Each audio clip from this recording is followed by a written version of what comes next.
total disintegration of Earth. Spiritualization. BD number 5655. April 19, 1953.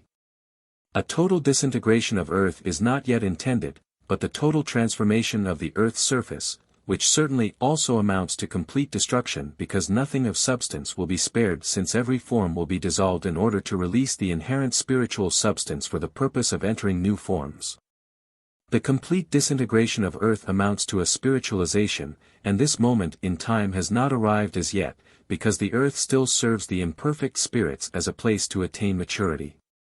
As long as spirits in need of attaining maturity still require earthly creations, the Earth will also remain a material world, yet constantly recurring transformations will be unavoidable, depending on the soul's state of maturity, which are meant to reach perfection on Earth.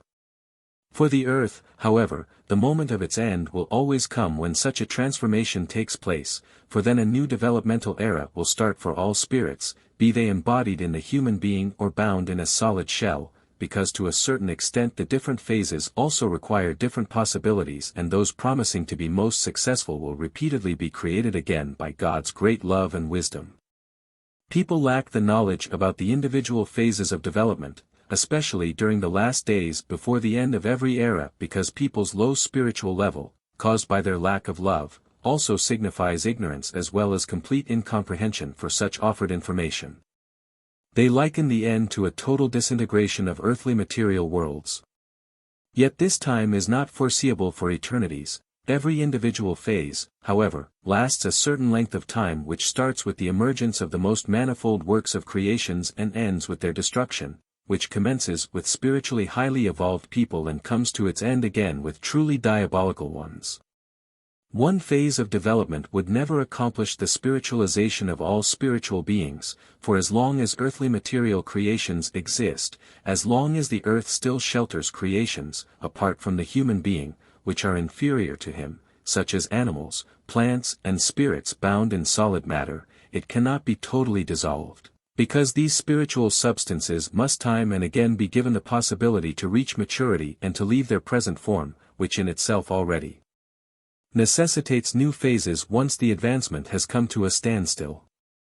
For at the end of every period of salvation a spiritualization of people can no longer be noticed, and such failure or non-observance of the true purpose of existence on earth has to be redressed. These spiritual beings must also be shown a new way, because with God there is no surrender of that which belonged and continues to belong to him, but which must also become the same again as it originated from God.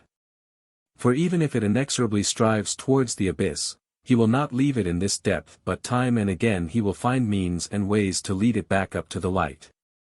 Thus, he will never stop this higher development until even the last of the once fallen spirits has found its way back to the Father. And yet there will always be an end again, an end of every individual phase of specific duration which God granted the spiritual beings, but which will also come to an end one day. And this is why you humans cannot carelessly speak of an end of the world, which has to be understood as a complete transience of God's creation, but you should only look at it as a transformation which, however, will be so extensive and inclusive that it is inconceivable to you as human beings and can also only be experienced and observed by God's few loyal followers who will subsequently testify to God's might and glory on the new earth. You humans are approaching such an end even if it appears doubtful to you and your mind wants to reject it. But also remember the still bound spiritual substances, remember all the creations below you, and ask yourselves how these spiritual beings shall attain redemption unless opportunities are created for them time and again. More so, remember the people who totally distance themselves from God and, after all, cannot live forever on earth.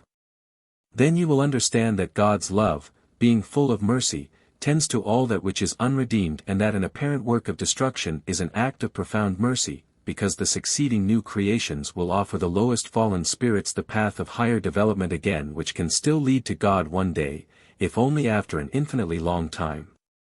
Amen.